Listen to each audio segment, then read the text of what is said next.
Last week, I spoke on there being leaders among us and how we are so quick to call people out because they are different or because they don't want to be around, because we consider them to be the black sheep or an introvert, or we call them antisocial, right? Not really truly understanding or taking the time to understand who they truly are. And 9 times out of 10, they are leaders. Maybe they don't want to hear what's going on around you. Maybe you're entertaining things that drains them. Today, I want to talk about there being leaders among us, but at the same time, they're being pigeonholed. They're being capped. They're being limited. And so before I just threw that name out there, pigeonholed, I said, let me look it up so I can make sure that what I'm saying is in alignment with what is being defined in the dictionary. Now, if you know me at all, if you've been listening to my podcast, you know that I don't always agree with what's already defined.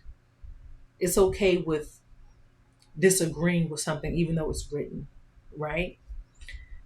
So that's what I want to speak to you about today, and I will go ahead and define what pigeon-holed is, okay? So the Merriam-Webster definition is a hole or small recess for pigeons to nest.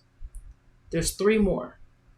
A neat category which usually fails to reflect actual complexities, to lay aside, basically to shelve, right?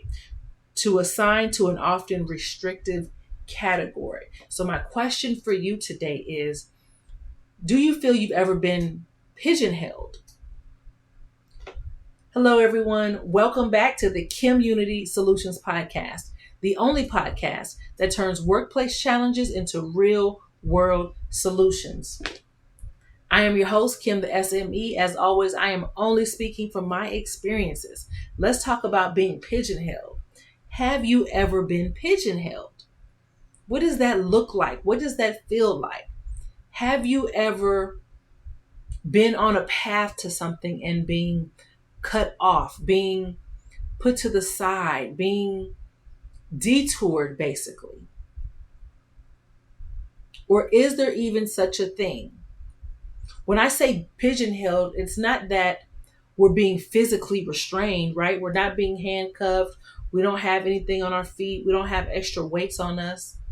So we're not physically being held when we say that, but it's more like we're being limited to where we can grow, where we can go, where our path leads us. It's almost as if someone believes that we're not good enough to go to the next level, or not even not good enough, but they don't, for whatever reason, they don't want us to go to the next level or see what's behind door 1, 2, or 3. Is that something we allow? And I just really want us to just think about that. Today is really about mindset. Like, what is it that we believe we're being held away from when it could be just our mindset?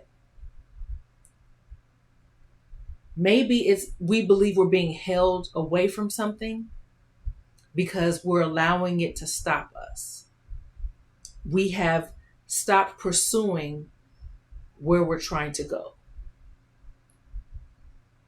And I'm thinking as I'm speaking, and I know many times you'll listen to podcasts or TV channels or shows, and they can just speak throughout, right? But what that tells me is that they're not really thinking as they're speaking.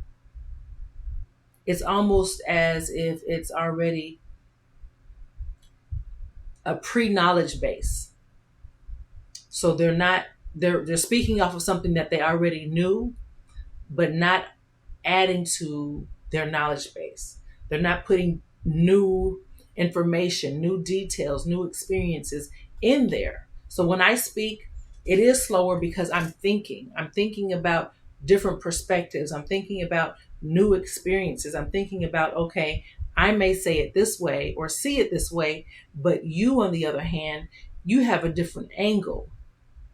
So when I approach a topic, when I speak on something, I'm coming from multiple angles that I want us all to be able to think about, to relate to be able to empathize to just to be able to see it from their perspective. So my question is, number one, have you ever been pigeonholed? And number two, is that truly a thing? Or are we only saying we've been pigeonholed because we haven't made it to that next level? Yes, someone has somehow put a barricade or blockage there to where we can't get to that next level, but is there a way around it? Have you stopped pursuing it? Have you challenged that? So as I'm thinking about it, I could say, and I have experienced where I had a manager who did not want me to, and did not grant me the promotion, right? I was next in line. I was the only one in line, but they decided to go outside of the company and hire someone else for the senior role that I eventually had to train. Well, not eventually. As soon as they came, I had to train them. And I know many people, and I've said this before, I know many people would have left at that exact point. They will not train someone where that was basically their position, or that was a position they were supposed to hold. And I can see that. I understand that perspective. But for me, I knew that this was only temporary. I knew that in order to lead, you first have to serve, right? And so I took a different route. I took a different approach with that.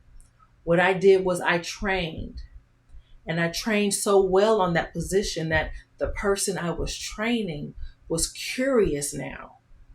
I make them curious as to why I didn't get the permission, but they did, the position. I made them, let's see, I'm trying to word it right. I trained them so well and had all the answers for them to understand that they were curious as to why I didn't get the promotion, why I didn't fill that seat, but someone from the outside, them, came in and filled it, and I had to train.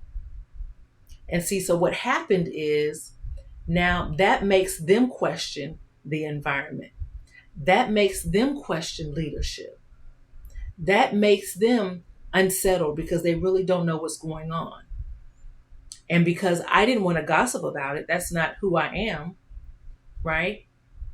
They're left to their own thoughts.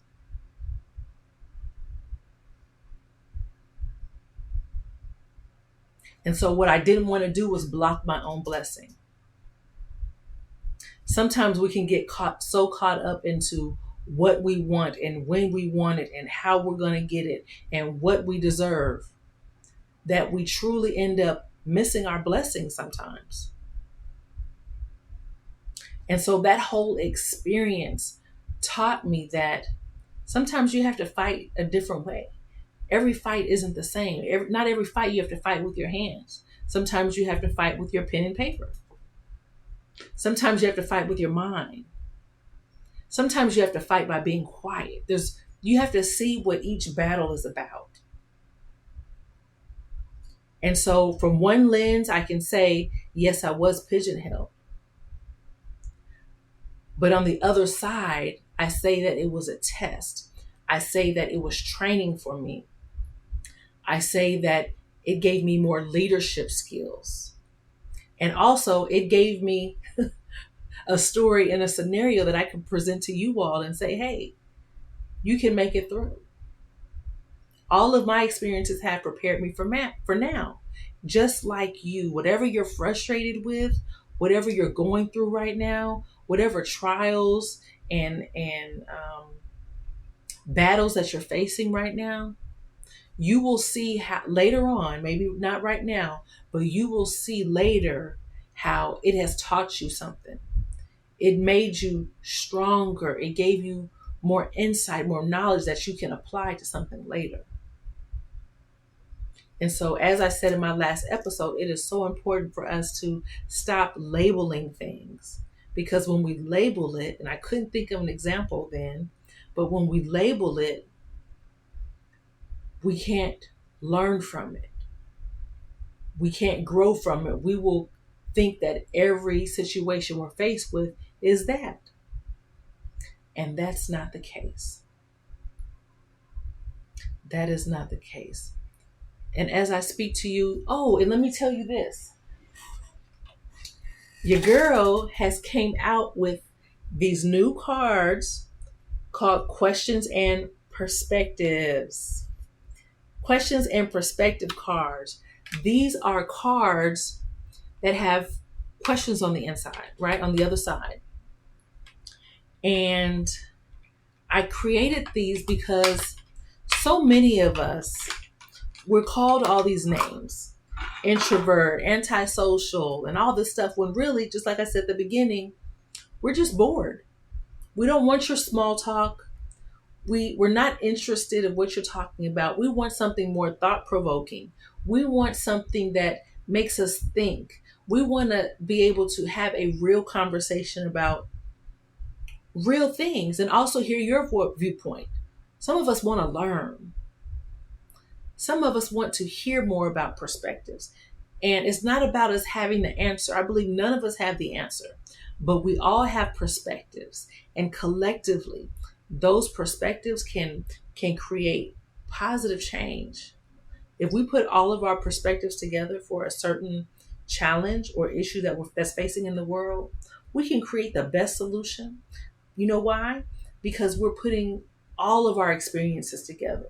We're putting all of our thoughts together for a common good, right? So these are questions and perspectives. And on the back, there's one question on here, and it says, what's something you really wanted but glad you didn't receive? I'll read it to you again. What's something you really wanted but glad you didn't receive? Maybe it's one of the things that you've been so-called pigeonholed from. I know when I asked my husband this question, his response was he's glad that he didn't get this certain position at this other employer. That's something that he really wanted at the time, but he's glad he didn't because he sees how things have turned out. Now, that doesn't mean that they would have turned out the same way had he had been there, right? And so these questions allow for you to dig down to the root, to hear other people's perspectives, their experiences, what they would have done, another way to see it. And so I want you guys to go out and get some of these cards. You can go to QandPcards.com to get these questions and perspectives cards. And they are great for all of your events, whether it's your personal things at home with family, with your friends, going out to a family reunion. Maybe you're traveling. Maybe professionally, where you have all these team meetings and you need some icebreakers. You want to show your team that you truly care about them, not just about getting the work done, right? But you want to learn something about them. If you learn more, this is what leaders really need to understand, is that if you really know your team, you know how they can be more productive. You know what makes them tick. You know what they care about. You know what they don't like. And so by knowing that, you're able to better communicate with them. You're able to get better results. You're able to collaborate. They'll be more innovative for you. They'll come to you with process improvements and way to bring the department forward, the company forward. So grab these cards, Q&P cards for questions and perspectives, QandPcards.com. But that's what I wanted to speak to you all about today, because oftentimes we are putting these titles on things, and what we are saying is limiting our actions. So if you are in the position right now where you believe you're being pigeon-holed, really think about it. Really drill down. What can you be learning right now? Is there a way around it? Have you had conversations? Have you gotten to the root of, what that blockage or barrier is in order to move forward? And maybe that's really not what you want anyway. Just because that's the next thing in line doesn't mean you should be in line for it. That's all I have today for you all. I hope you all have enjoyed this brief episode. I am Kim, the SME. Thank you for tuning into the KimUnity Soulutions podcast. And I really want you to think about if you are being held from something, or are you stopping your own self from pursuing it? Are you making excuses for pursuing your dreams? Y'all be blessed. Have a good one.